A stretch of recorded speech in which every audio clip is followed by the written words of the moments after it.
The morning sun spilled over Daniel Harper's porch, painting his weathered face in gold as he sat in his wheelchair, a mug of black coffee steaming in his grip. The air was crisp, the neighborhood hushed, a patchwork of manicured lawns and silent expectations. His son, Ethan, pushed a mower across their yard, earbuds in, lost in a rhythm only he could hear. This was their Saturday, simple, steady, sacred. Everyone on the block knew the Harpers. Neighbors waved, kids left notes in their mailbox on Veterans Day.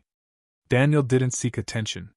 He'd already given enough, his spine a map of sacrifice from Iraq a decade ago.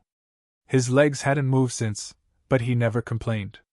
He sipped his coffee, watching Ethan grow into a man. Then came the low growl of tires on asphalt. A white SUV rolled to a stop, its door emblazoned with the HOA's emblem, bold letters screaming authority, like a cheap badge from a print shop. Two men stepped out, clad in black tactical uniforms, belts jingling with more bravado than purpose. They looked hungry for control. The taller one, broad-shouldered with a practiced squint, adjusted his collar and strode up the driveway. Daniel's eyes stayed steady, his coffee untouched. He'd seen their kind before, posture loud, intent hollow. "Your wheelchair's on the shared access line," the man barked, pointing. "That's a violation. Grounds for arrest." Daniel's voice was calm, like still water. "I'm on my property."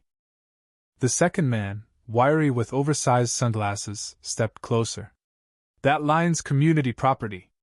We enforce compliance." Daniel didn't flinch, his gaze cutting through them like it had in war zones, where shouting never meant strength. Across the street, Mrs. Clara Peak peered through her curtains, hand on her phone, lips tight. No one opened their doors. Everyone knew these two, Tom Vance and Kyle Reed, HOA enforcers who wore their fake badges like they were starring in a cop drama. Ethan noticed, yanking out an earbud and jogging over, the mower abandoned. Vance's hand landed on Daniel's shoulder. "Mistake." "Get off my dad!" Ethan snapped, stepping between them. Vance's eyes narrowed. "Interfering with a field agent? That's a federal violation, kid." Ethan's fists clenched, his chest heaving, but Daniel's voice cut through. "Stand down, Ethan." The air thickened, electric, like the pause before a storm breaks. To Vance and Reed, Daniel was just a wheelchair, a symbol of weakness, stillness mistaken for surrender. They didn't see the paratrooper whose photo hung in City Hall, a younger man in dress blues, surrounded by flags. They didn't know he'd come back from war with a spine full of metal, or that he swept his sidewalk with a broom taped to his chair, tended his garden, raised a son to be good in a world that often wasn't. They didn't care. They came to enforce, not to listen. "Stand up, sir. You're under arrest," Reed said, his tone flat, like he was issuing a parking ticket. Daniel met his eyes. "Good luck with that." He didn't resist, didn't shout, just sat with a refusal so heavy it seemed to press the air down. Ethan froze, watching his father grip the wheelchair's arms, hands that once carried combat gear now trembling not from fear, but from restraint. Those hands, once steady enough to reload a rifle in darkness, were white-knuckled. But Daniel's eyes held no panic, only patience forged in fire. Vance shoved the wheelchair hard. It lurched forward, rattling down the driveway like discarded junk. Ethan's shout ripped through the morning, raw and furious. He lunged, but Reed raised an arm. "Don't you dare!" he snapped, voice cold, rehearsed. Everything stopped. The sky held still, the wind paused, the world balanced on a razor's edge. Daniel sat unmoving, not because he couldn't act, but because he chose not to give them the satisfaction. Ethan stood feet away, fist balled, heart pounding. The enforcers saw only the chair, not the man, mistaking silence for defeat.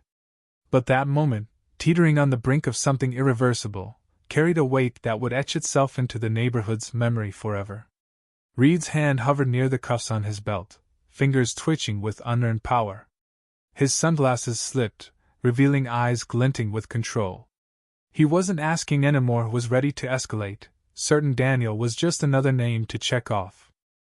Then everything shifted. Daniel drew a breath so deep it seemed to pull from the earth's core. Slowly, Deliberately, he leaned forward, hands braced on the armrests like anchors. The wheelchair creaked, his boots untouched by dirt for years pressed against the ground. And then, with a sound softer than a whisper, he rose. Knees locked, spine heavy with a decade of scars, Daniel Harper stood for the first time in 10 years. The neighborhood froze. Curtains twitched, eyes widened behind windows. A man who hadn't walked since the desert rose on concrete like it was holy ground not to fight, but because he had no choice. Ethan's mouth fell open, wordless. A single breathless syllable escaped. "Dad." Reed froze, cuffs untouched. His hands dropped, not by choice, but by instinct, as something primal shifted. Daniel didn't just look at him, saw through him, every fake badge, every hollow threat. "You should have checked who you were messing with," Daniel said, voice low, steady, not a threat but a fact. Then came the sound, a dull, solid crack, like the world exhaling. Reed didn't see it coming. No one did. Daniel's hand, once steady in war, moved with calm certainty, striking Reed's jaw. The enforcer dropped like a stone, badge scraping the concrete. Silence swallowed the street. Not a bird, not a car, just Daniel standing, shoulders square, balance imperfect but unyielding. Ethan's eyes shone with pride, shock, love. Neighbors watched, their worlds reshaped by a man they thought they knew. Reed lay sprawled, but Vance reacted, grabbing his baton, swinging for Daniel's shoulder. Daniel shifted, slow but sure, muscle memory guiding him. The baton missed, Vance overextended, and Daniel's elbow met his temple with a second crack. Vance collapsed, baton rolling into the grass. Both men lay still, not unconscious but out of the fight, their arrogance silenced. Windows flew open, faces peered out, some with hands over mouths, others recording with trembling hands. Sirens hummed in the distance, but nothing was louder than the absence of the enforcer's bluster. Daniel stood, gripping the porch railing, sweat carving paths down his face. His chest heaved, knees trembled, every fiber screaming to return to the chair. But he didn't sit, not yet. The neighborhood saw the impossible, a man standing against every assumption that had followed him since he came home broken.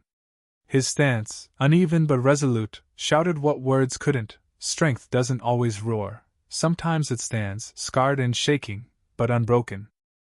Police arrived quietly, 2 cruisers pulling up without fanfare.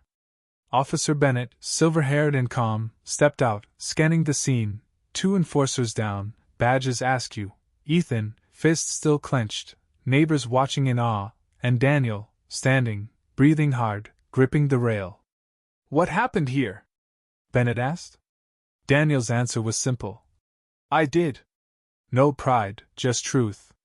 Bennett crouched, inspecting the enforcer's eyes, plastic, no seals, props. "Not real law enforcement," he muttered, then looked at Daniel. "Thank you for not going further." Daniel's lip twitched. Tempting, but unnecessary. The video hit the internet by morning, 38 seconds of a paralyzed veteran rising and dropping 2 fake cops with surgical precision. It spread from local forums to veteran pages, then national news. Headlines screamed, "Disabled vet stands against tyranny, Marine defies HOA thugs." America didn't just watch, they stood with him. Veterans launched hashtags, posting photos captioned, "We still stand." A retired general's video went viral. "Those men are lucky Daniel chose mercy." Talk shows debated HOA overreach, advocacy groups demanded reform. The image of Daniel, sweat-soaked, fist loose, became a symbol not of violence, but of a line drawn. The HOA scrambled, reporters swarming their office, board members dodging questions. Leaked documents revealed the enforcers had no training, no clearance, just uniforms and a mandate. The public didn't buy the HOA's misunderstanding excuse. Neighborhoods nationwide began questioning their own HOAs. Who had power? Who checked them? Daniel's stand became a mirror for a system gone unchecked. He didn't chase fame, but his act rippled, forcing change. Back home, Daniel sat on his porch, a small American flag now on his wheelchair, fluttering quietly. Ethan joined him, glancing over. I thought you couldn't stand any more. Daniel's eyes stayed on the horizon. So did I. But sometimes you have to, even when it hurts. Neighbors left gifts, cookies, flowers, a child's crayon drawing of Daniel in red, white, and blue. A note from a stranger read, "You showed me strength is choosing to rise." Daniel tucked it away, needing no applause, just the quiet triumph of that moment. The jury took under an hour to clear him of all charges. The HOA apologized, paid compensation, and scrapped its enforcement program. But for Daniel, it was never about that. He returned to his porch, life resuming its rhythm. One day, a boy approached, shy, sneakers squeaking. "My mom says you're a hero." Daniel chuckled. "No, kid.